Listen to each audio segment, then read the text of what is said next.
Hello and thanks for joining us today. My name is Scott, I'm from WarmlyYours, and today we're going to show you how to wire your ZoneBraker snow melting control. Now that we have the unit open, we can see the back of the display unit. We can also see our clasps, which are used to hold the box closed. And then inside is where we'll be making all of our connections. I've taken out a couple of pages of the installation manual.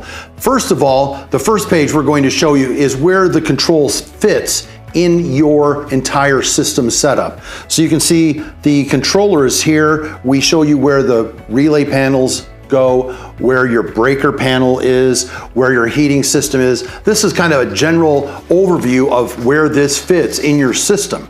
Now this page actually shows us where the connections are that we're going to be making in the video. Now we can see the inside of the control and the major connection points that we'll be working with.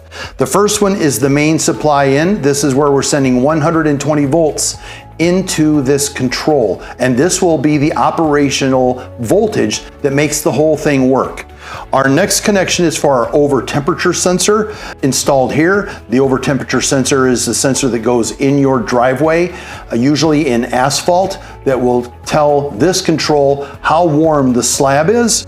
The next is the sensor input. You can use this for the Air SS2. You can also use this for certain slab sensors that are used for detecting snow and temperature.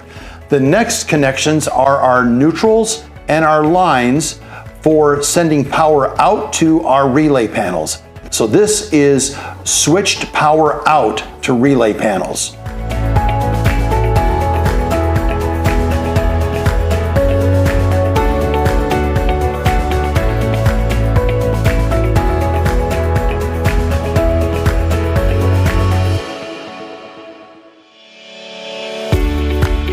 So here we can see where we've made our 120 volt supply connections. Here's our ground, our neutral, and our line.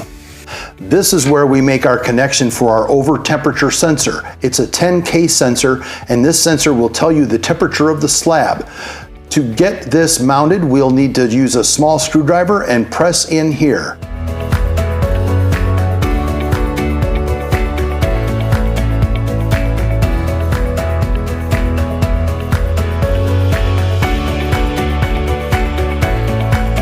The next spot inside the box that we'll be connecting to is this terminal strip right here. This is the terminal strip for the aerial sensor or for the slab sensor.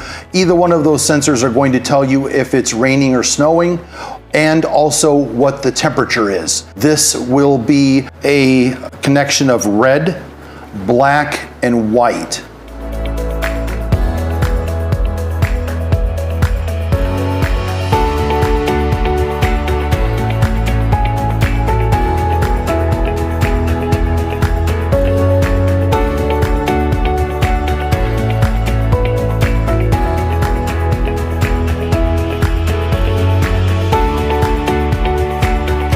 Our last connection is a connection that is going to run from this controller out to the relay panels. So we're going to put a neutral here and a line here, and that will run to the first relay panel.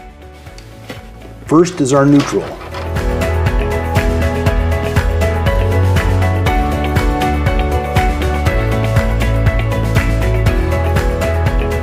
Next is our line out for zone 1. And that is how you make your output wiring connections to the relay panel. Well, that wraps up our video today on how to wire your ZoneBraker snow melt control. Thanks for watching.